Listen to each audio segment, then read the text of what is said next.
Sycomore, me voilà à ton ombre. Après t'avoir vu dans les tombes, peint sur les murs avec tes frondaisons qui me couvrent et tes feuilles vertes qui pointent, le sol et l'argent qui s'écaillent sur ton tronc et tes branches, laissant voir la teinte qui répond à la terre, les grappes de tes fruits équarris. Sycomore, me voilà à ton ombre.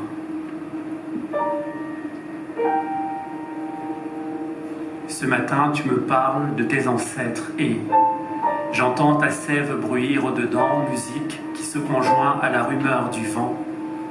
Tu es né par la graine plantée par ton père, le maître du jardin, qui a capté une source vive et douce au bord du lac salin qui, lui, dès qu'au lever, le soleil le frôle.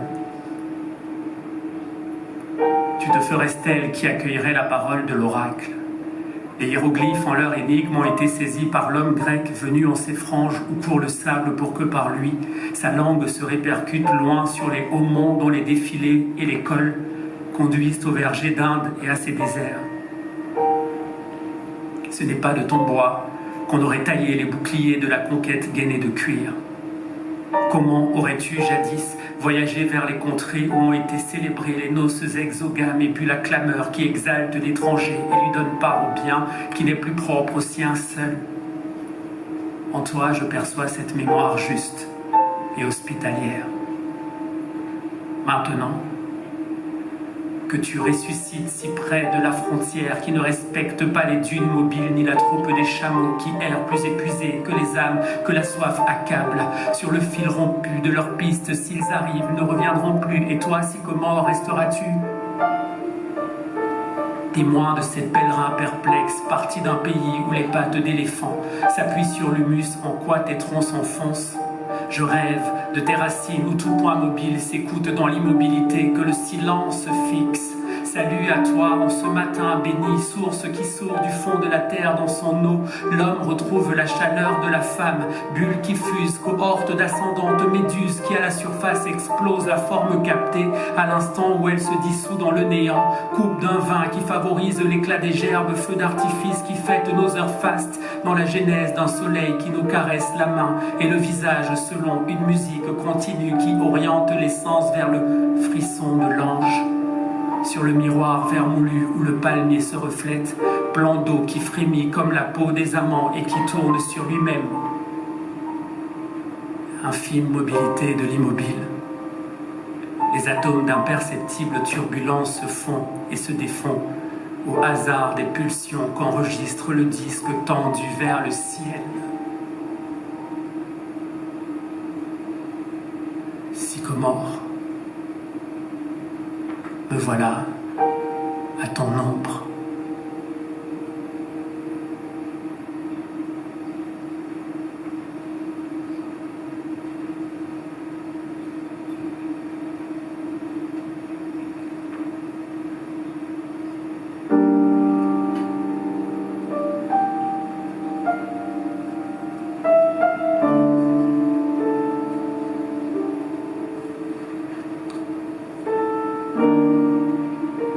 Vers le Caire.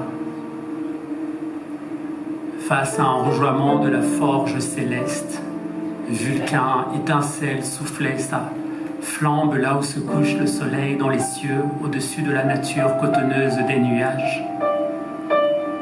Et suivre tout le long du voyage le face-à-face de la lune et de l'étoile qui scintille à sa proximité. La parole s'échange dans la vaste sérénité de la différence. Suivre cet échange pour retrouver par hasard le croissant allant vers sa fin, sa mort rouge enflammée sur la terre d'Égypte. Caïro, premier contact. La route dans le noir, la densité du trafic à minuit et sur les extérieurs reflets à peine perceptibles des villas d'Héliopolis.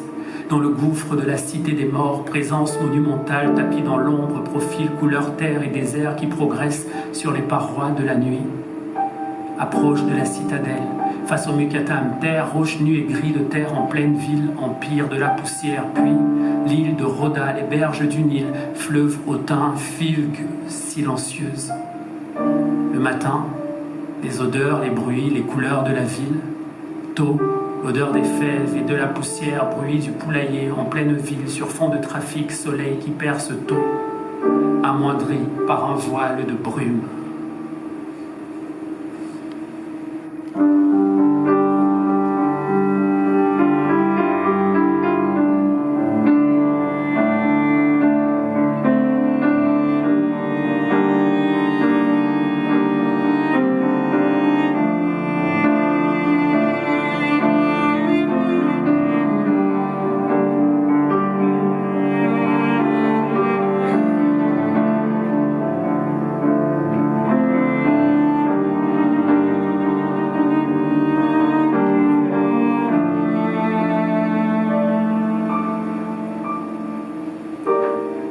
Jour clos au Caire, marche irrésistible dans l'immense métropole, regard d'éternité sur les berges du Nil, silencieuse métamorphose à partir de la progression lumineuse sur les heures du jour, circulation intense alors que ces jours chômés, beaucoup de belles villas des années 20 détruites pour qu'à la place surgissent quelques verticalités monstrueuses.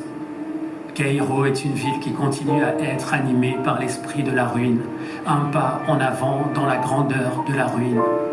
Ville de poussière qui colle à la peau, à la pierre, perturbe la lumière. Hier, traversée de part en part de la ville historique, mes pas ont relié le désert qui grouille aujourd'hui d'humanité et qui séparait Fusta du Caire. Visite dans la lumière encore voilée du matin du Nil au mètre à la pointe de l'île Rhoda, vue sur le Nil ample et immense qui mérite ici son nom de mer que les Caïrotes lui donnent. Vue au large d'une onde qui suit son cours dans un silence marin imperturbable, miroir contre quoi vient se briser la musique folle de la ville.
Marcher au Caire, pendant des heures jusqu'à l'oubli de soi.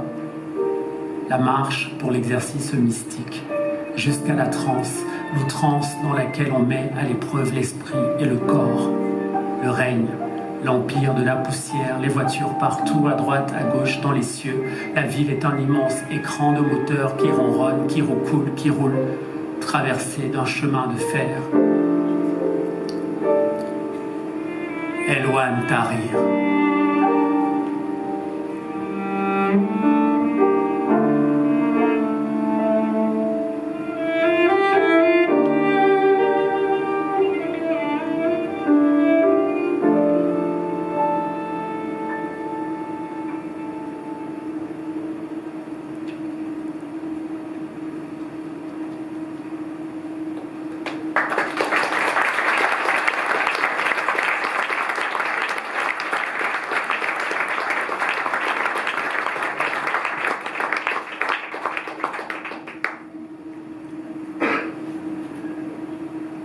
Incursion dans la mer, l'infini des dunes qui commence, je sais, que nous allons vers le lac qui émerge dans le royaume du sable.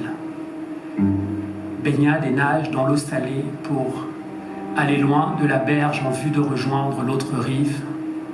Au sortir de l'eau, des moustiques invisibles assaillent le corps et forment cloaque sur la peau. Regard vers le ciel pendant que le corps flotte dans l'eau.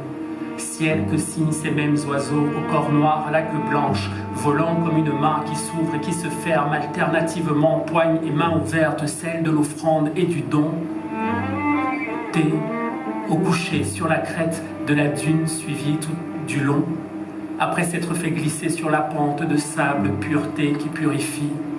Réveil tôt et marche à Chali ou un village d'un autre nom, test du non-accueil du civil qui tôt le matin ne dit pas bonjour à l'étranger. Et la nuit passée à Jafar, silence, lumière du seul ciel et des lampes à pétrole qui transforment le sol sur lequel elle repose. Et la baignade dans le lac de Jafar où le corps flotte tout à fait à cause de la haute teneur en sel, exactement comme en mer morte. Je ne distingue dans la vérité extérieure que les assis qui emplissent, les petits cafés bleus qui débordent sur la chaussée sans trottoir. Devant chaque chaise, il y a un petit plateau en fer blanc surmonté sur un trépied dégingandé, haut et mince pour les êtres, à la hauteur du buste de qui s'assoit muni de sa belle carrure. Voiture, vélomoteur, mule, charrette, cycle, petite citerne portée par un âne, enfant roulant, cabriole parmi les roues qui se fraient un chemin parmi les marcheurs, les debout, les attablés, dans la bouche, entre les doigts, les mains et les orteils, à même la peau, dans le son, dans la vision, dans la senteur, le goût de la ville. Âpre, salé, sec, pauvre, parcimonieux, refuse le mélange malgré l'accès à la saison des grenades et au climat des tropiques. Reste de mangue, de goyave, rien de cette amertume rêche ni de cet effleurement du velouté par la couleur fauve vive.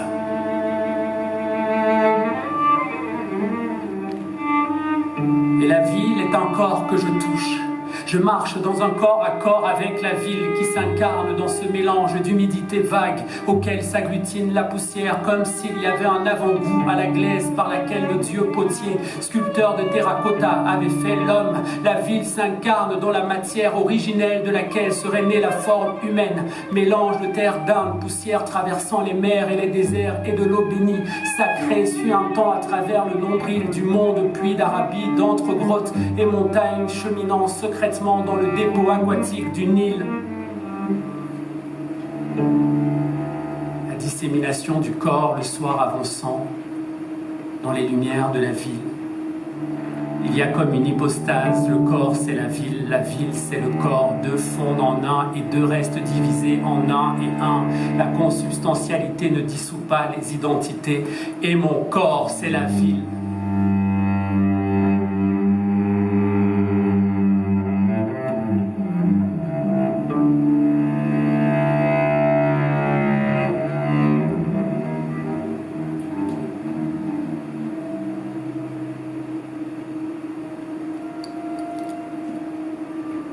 Et mon corps, c'est la ville.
étincelle d'âme à âme.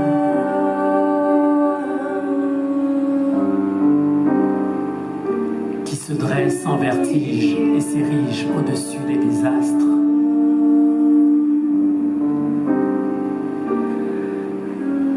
Quelques poèmes.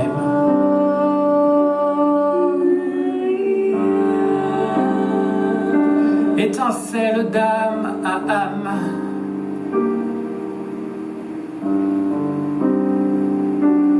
Pour dire qui nous sommes.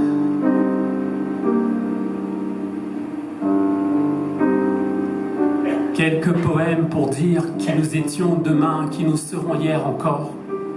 Quelques poèmes, étincelles d'âme à âme, pour dire et redire qui nous sommes. Qui nous sommes. Partout la haine couve, partout le sang coule. La poésie nous appelle et nous pose à l'endroit de nous-mêmes et de nos vrais visages. Visage pour aimer, visage pour être aimé. La poésie nous appelle à l'assaut de toutes les bastilles du monde. La poésie épelle nos noms de femmes et d'hommes marchant ensemble dans le jour qui tremble. La poésie, une bouteille à l'amour. La poésie,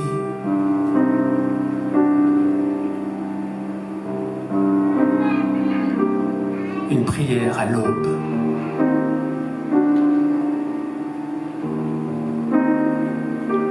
Parfois j'habite un long prologue, une si longue lettre. Écrirait un geste qui signe et soigne mon être. J'écris pour réunir nos solitudes. J'écris pour ordonner mes silences. J'écris car j'ai rien d'autre dans la vie que d'être vivant. J'écris pour ne pas vivre inutile. J'écris comme d'autres plantent des arbres. J'écris pour les sans toit, les sans droit, les sans voix, les sans papier, les sans dents, les exilés aux ailes amputées, les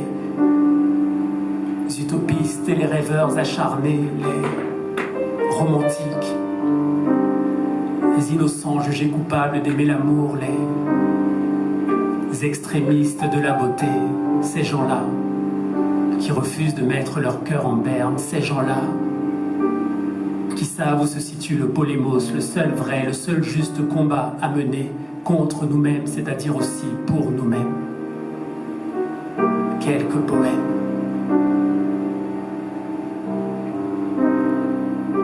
Étincelle d'âme à âme.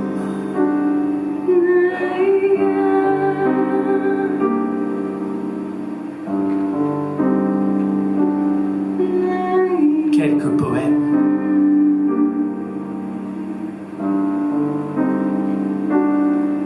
Étincelle d'âme à âme.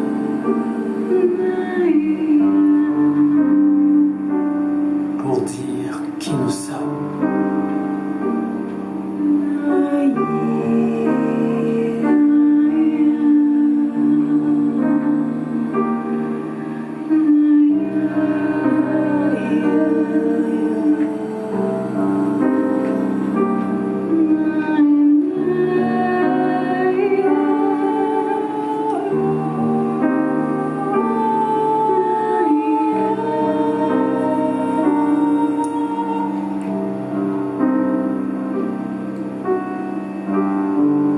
Son texte, sa vie.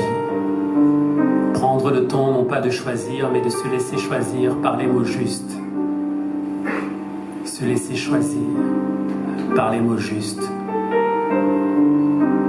Collé à la vitre de la réalité, je relis Char. La lucidité est la blessure la plus rapprochée du soleil. Des peuples trinquent et payent l'addition bien salée de conflits commandés par des puissances et des organisations arrogantes, retranchées dans des palais d'indifférence de marbre. La poésie ne sauvera pas les hommes en guerre contre eux-mêmes depuis des siècles et des siècles et des siècles. Pourtant, elle invente encore et toujours des routes vers l'amour qui se meurt partout sur la terre. La poésie ne sauvera pas les hommes qui refusent d'être sauvés. C'est un fait. Pourtant, elle invite encore et toujours à arpenter le chemin de l'harmonie qui nous manque. Collé à la vitre de la réalité, je relis Damas, citément un, citément un, citément un seul de rêve qui soit allé jusqu'au bout du sien propre. Je regarde sans étonnement l'histoire se répéter et asseoir à la table de l'avenir de vieilles ombres qui nous fixent sans trembler. Collé à la vitre de la réalité, je relis Aragon. C'est la paix qui force le crime à s'allier avec les victimes. Cessez le feu, cessez le feu, cessez le feu sur les enfants, cessez le feu sur les femmes, cessez le feu sur les hommes, cessez le feu sur les innocentes, les innocents, cessez le feu. Collé à la vitre de la réalité, je tue nous. Maëlle, Léa et Ange, leur sourire et toute la tendresse du monde, le devoir vivre et escalader les désastres, ça aussi c'est un fait et une fête, célébration de la vie, encore elle la vie, toujours elle la vie, inaliénable, Sita, ma grand-mère veilleuse, chante, et j'adresse prière à l'aube.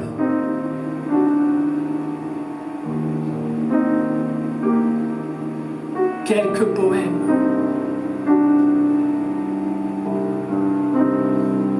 Étincelle d'âme à âme,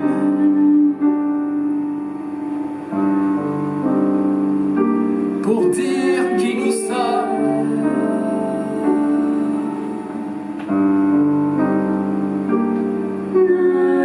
Quelques poèmes.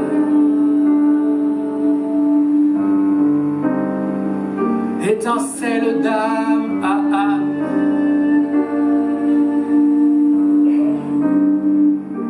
pour dire qui nous sommes.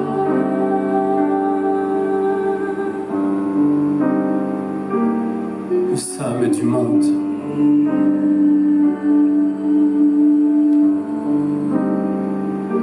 Nous sommes du monde.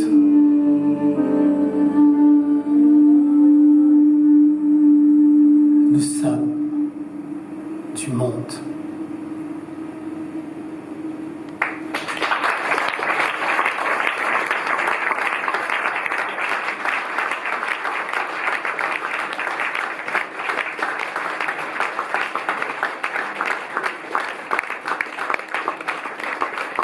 Merci, merci.